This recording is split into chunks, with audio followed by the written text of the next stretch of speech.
সালটা 1882-র 5ই আগস্ট বিকেল 4:30 নাগাদ পণ্ডিত বিদ্যাসাগরের বাসভবনে এলেন স্বয়ং রামকৃষ্ণদেব।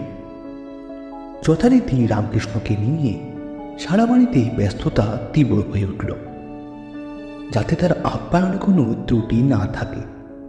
তাই সব দিকে লক্ষ্য দিতে থাকল বৃদ্ধরা।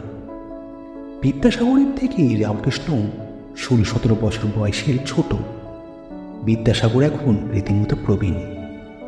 বিদ্যাসাগর মহাশয় রামকৃষ্ণদেবের জন্য জল আনতে পাঠালেন বৃদ্ধকে। তখন ঠাকুর বললেন, অনেক নদী নালা খাল বিল পেরিয়ে আজ তো আমি সাগরে এলাম হে। এই সৌভাগ্য কার হয়? অন্যান্য জল তো তুচ্ছ।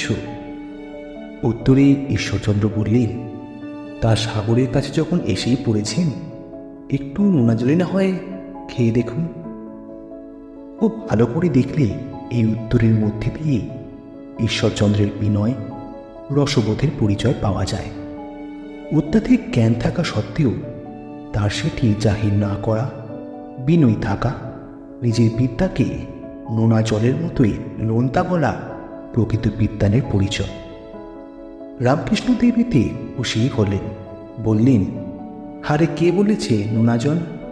এ তো অবিদ্যাসাগর নয়, এ তো পুরোপুরি বিদ্যাসাগর, খাঁটি দুধসাগর হে।